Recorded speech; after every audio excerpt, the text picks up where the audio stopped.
스포츠 패스 구독하고 시청하세요. 오늘 궁금한 건 FC 서울의 안데르손은 왜 잘 못하는가가 궁금합니다. 잘 모르겠습니다. 이런 얘기 안 됩니다. 안데르손 잘 못하는 거 안데르손한테 물어봐야죠. 김기동 감독님한테 물어봐야 되는 거 아닙니까? 아니, 서울이 저번 주에 광주전 이겼더라고요. 그래가지고 순위가 바뀌었더라고요. 기적형 공격수처럼 위기형 감독 막 이런 거 아닐까요? 동기부여형 감독. 동기부여형. 네. 일단 안데르슨 선수는 저도 수원FC 시절부터 계속 봤었고, 사실 현존하는 K리그 공격 1선과 2선 통합해서 가장 기량이 뛰어난 선수 중에 하나가 아닐까. 그 정도로 이제 개인 스킬이 굉장히 좋은 선수죠. 사실 힘도 좋고 속도도 있는 편인데 득점 능력도 좋다 보니까 사실 수원FC 때는 선수비 후공격을 기본적으로 스탠스를 가져갈 수밖에 없기 때문에 안데르슨 선수도 본인에게 1차적으로 볼이 온다라는 걸 알고 있고, 이 팀이 뭘 원하는지 알고 있고, 본인이 뭘 해야 되는지 간략하게 알고 있거든요. 그리고 기본적으로 이제 공간이 많이 나오는 공격 상황이 많았어요. 그러니까 역습 트랜지션 상황, 상대 팀들이 라인을 좀 많이 올리면서 거기서 나오는 센터백들과의 1대1 상황들, 속도를 붙이면서 들어가는 상황들, 뭐 이런 것들이 있다 보니까 그 안데르슨 선수가 수원FC에서는 좀 장점을 발휘할 수 있었는데, 사실 이제 안데르슨이 얘기를 하기 전에 FC 서울이 최근에 하고 있는 축구에 대해서 이야기를 좀 해야 되는데, 이전에 이제 김기동 감독님이 보여줬던 포항 시절의 축구나 트랜지션이나 빠른 전환에서의 성과를 내는 것들도 겸비를 좀 하고 있지만, 공을 가지고 있을 때 압도하는 형태를 이번 그 서울에 와서는 계속 시도를 좀 하고 계시거든요. 뭐 서울에 있는 선수들의 능력도 좋은 편이고, 근데 제가 느낄 때는 약간 맞지 않는 옷을 좀 억지로 끼워 맞춘 선수들도 있어요. 대표적으로 저는 계속 느끼는 건데, 이제 최준 선수를, 물론 최준 선수가 볼 차는 스킬도 풀백 치고 좋은 편이고 미드필더 성향을 가지고 있다고 판단이 될 수도 있는데, 사실 이 선수를 조금 더 적극적으로 살리려면 그냥 직선적으로 하면서 폭을 넓히는 형태의 풀백 역할이 오히려 윙어에게는 조금 더 도움이 될 수 있을 것 같거든요. 최근 경기를 봤던 이제 강원 경기에서도 최준 선수가 인버티드로 들어오면서 발생했던 공간에서 실점을 했어요, 서울이. 그러니까 그거는 뭐 최준 선수가 잘하고 잘못하고를 떠나서 굳이 그렇게 계속 그렇게 썰 필요가 있냐. 사실 근데 제가 느끼기에 이 문제가 지금 이날 경기만의 문제는 아니긴 하거든요. 계속해서 빌드업 형태를, 흔히 유럽 축구가 말하는 3위 빌드업 형태를 만들기 위함, 거기서 나오는 문제점들을 그대로 이제 개선이 되고 있지 않고 뭔가 맞지 않는 선수들이 계속 껴있는 느낌. 그리고 저는 이제 중앙에 있는 선수들의 무게감이 떨어지는 건 조금 여전히 아쉬운 것 같고, 저는 이제 황도현 선수를 상당히 좋게 보고 있거든요. 그래도 꽤 빨리 유럽에 나갈 수 있는 제목이라고 생각이 들고, 기동력 좋고 경합 능력 좋고 수비와 공격의 육각형 역할을 가져갈 수 있는 유형, 조금 경험이 많은 선수가 옆에서 잡아주는 게 좀 중요하다고 생각하거든요. 그래서 그런 부분에서 기성용의 이탈은 여전히 좀 아쉬운 게 있는 것 같고, 이승무 선수가 뭐 광주전에 잘하긴 했는데, 저는 이승무, 류재문 허리 라인으로 글쎄요 뭐 박진섭, 강상윤, 김진규에 견줄 수 있는 정도는 만들어야 된다고 생각하거든요. 선수들의 개개인적으로 좀 아쉬운 거는 팀적으로 보완이 돼야 되는데, 그것도 조금 아쉽고, 여기서 이제 안데르손이 갈피를 좀 잘 잡지 못하는 느낌이긴 해요. 초반에는 안데르손에게 의도적으로 볼을 조금 많이 주는 경우가 꽤 있었어요. 그러면은 이제 김기동 감독이 안데르손 중심으로 다시 개편을 좀 하려나? 라는 생각이 좀 들었는데, 뭐 그 이후에 다시 경기를 좀 치르는 거 보면은 여전히 본인이 하고자 하는 플랜 A 속에서의 어떤 안데르손을 끼워 넣고 있는 지금 과정이 또 있는 것 같다. 그래서 그런 생각이 좀 들기 때문에, 기술적으로 좋은 것들이 번뜩번뜩하게 나오지만 결국에 팀적으로는 아직 그 안데르손이 완벽하게 녹아들지는 못하고 있어서 안데르손도 기복이 조금 보인다.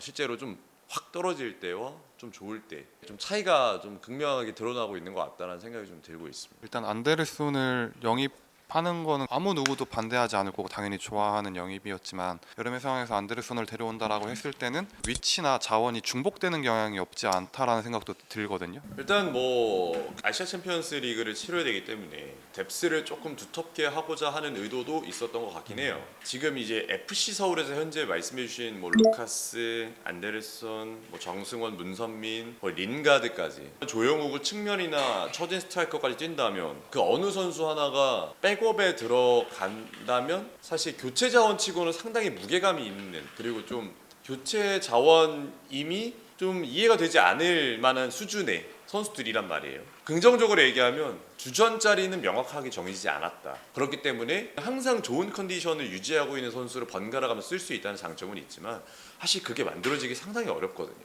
그러니까 팀이 이제 가장 빛을 발할 때는 주전에 있는 자원들은 명확하고 그리고 그 선수들 이후에 교체 자원이나 아니면은 약간의 로테이션 자원이지만 그래도 주전 자리를 조금 동기부여식으로 가져갈 수 있는 이 정도의 스탠스에 있는 선수들이 같이 배치가 될 때가 이제 혹시라도 주전 선수가 약간 여러 가지 이슈로 부침이 있을 때 딱 전환이 되면서 적절하게 메꿀 수 있는 수준이 돼야 되는데 이거는 이제 다 1군 자원이라고 생각이 드는 선수들이 벤치에도 있고 이러다 보니까 저는 팀적으로 공격 자원에서 합을 맞추는 거를 공격으로 공을 가지고 이제 본인들의 공격 국면에 들어갔을 때 야 공격 합을 진짜 잘 맞는다. 전 이런 장면 기억나는 거 이번 시즌 거의 없거든요. 결국에는 선수들의 개인 기량이에요. 특히나 외국인 선수들의 개인 기량. 결국에 그러면 안데르손도 그렇게 활용이 될 가능성이 높다는 거니까 저는 솔직히 냉정하게 얘기하면 주전과 교체를 명확하게 구분을 좀 해야 될 것 같아요. 그 좀 안에서. 그런 측면에서 지금도 사실 해결하지 못한 문제라고 생각을 하는데 두 개의 태양은 뜰 수 없다. 이게 그럼 과연 공존이 가능한가? 올 시즌 안에 가능한가? 이거는 사실 정답이 없어요. 사실 김기동 감독님이 두 태양을 모두 쓰고 결과를 만들면 그게 정답이 되는 겁니다. 축구는 특히나 감독은 본인이 선택한 방법으로 결과를 내는 직업이기 때문에 본인이 입증을 한다면 사실 두 개의 태양이 뜨지 말란 법도 없죠. 근데 이제 그냥 저희가 이제 흔히 축구를 꽤 오래 봐왔을 때는 두 개의 태양이 뜨기는 쉽지가 않아요. 첫 번째로 저는 느끼는 거는 축구는 선택과 집중이 스포츠예요. 그러니까 저희가 왼쪽과 오른쪽 공격이 다르다라는 이야기를 많이 하잖아요. 조금 더 풀어서 얘기하면 그러니까 왼쪽에서는 약간 볼을 잡고 조금 플레이 메이킹을 할 수 있는 유형이 있다면 오른쪽은 직선적인 형태를 구축하는 경우가 많죠. 그렇게 해야 상대가 한쪽으로 쏠리면서 균열이라는 걸 만들 수가 있으니까. 근데 이제 왼쪽과 오른쪽의 성격이 같게 되면은 상대 입장에서도 고려하기 굉장히 쉬운 부분이 되고 그래서 축구를 할 때 이제 팀적으로 밸런스를 잡을 때는 선택과 집중을 합니다. 어디에다가 집중을 해서 거기서 결과를 만들지. 근데 이거는 전술적으로도 그렇지만 선수에도 마찬가지예요. 주연이 있으면 조연이 있어요. 저는 이제 축구를 영화랑 비교를 좀 많이 하는데 영화의 모든 사람이 다 주인공일 수는 없잖아요.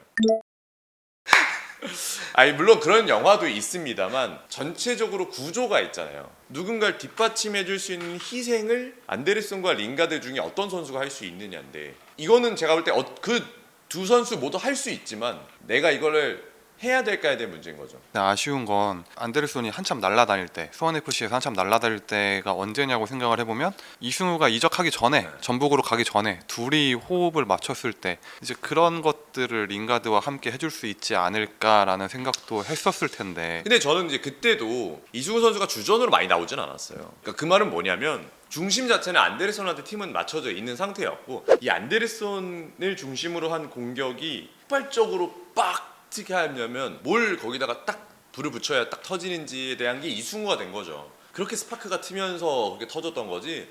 그러니까 두 선수가 전체적으로 지분 자체가 균등하진 않았어요. 어쨌든 밸런스는 나눠야 된다. 팀에서는 주인공은 무조건 한 명 혹은 두 명입니다. 그러니까 주인공이 두세 명이 있더라도 그게 포지션별로 나눠서 그렇죠. 위치별로 네. 나눠서 있어야지 동일한 위치와 동일한 포지션에서 주인공이 두 명이 될 수는 좀 어렵다라는 생각이신 거잖아요. 그렇죠. 그러면 아챔이랑 병행을 하고 있는 FC 서울의 상황이 오히려 FC 서울에게 도움이 되진 않을까요? 지금의 주인공들을 좀 분산시킬 수 있으니까. 그렇죠. 당연히 FC 서울 코치진 분들과 그리고 김기동 감독님이 FC 서울에 더 깊은 고민을 했겠지만 지금 피디님이 말씀하신 내용을 좀 중요하게 생각했을 것 같아요. 대회별로 조금 나눠서 여기에는 이 선수를 그러니까 뭐 예를 들면 린가드 같은 경우에는 경험 자체가 해외 베이스에 많이 되어 있으니까 물론 뭐 아시아 팀들이긴 하지만 그런 쪽에서 퍼포먼스를 내는데 다른 선수보다 훨씬 유리할 수 있다고 생각을 했을 것 같아요.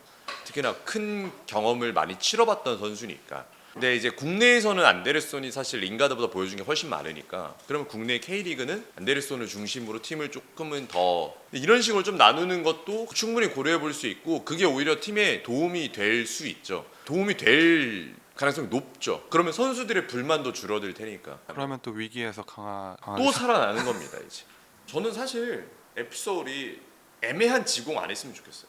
그냥 온전한 트랜지션 축구로 그냥 갔으면 좋겠어요. 오히려 공수 전환 빠르게 시키면서 미드필더 기동력 확실히 살려가지고 거기서 기동력 뒷받침되지 못하는 선수들은 그냥 아예 배제하고 배제를 시키고 우선순위에서 그걸 위주로 경기를 풀어나가는 게 그럼 안데르손, 루카스, 뭐 링가드를 좀 봐야 될 것 같아요. 솔직히 말해서 문선민 이런 선수들을 더 많이 활용할 수 있고 내려앉을 때는 확실히 수비로 내려앉고 애매하게 지공하지 말고 FC 서울 축구가 뭐야? 라고 물어봤을 때 그 애매해. 뭐라고 표현이 안 돼요. 그리고 제가 통계를 봤더니 선취골 실점하면 단 한 번도 이긴 적이 없어요. 이번 시즌 13경기인가인데 4무 9패거든요. 선취골을 실점하고 나서. 그러니까 흐름을 다시 잡는 데 어려움이 있는 거라고 좀 보여져요. 결국 안데르슨 콘텐츠였는데 FC 서울이 잡아먹은 콘텐츠가 되었네요. 김기동 감독님이 이 본인의 색깔 자체가 저는 오히려 그냥 흐려지지 않았으면 좋겠어요.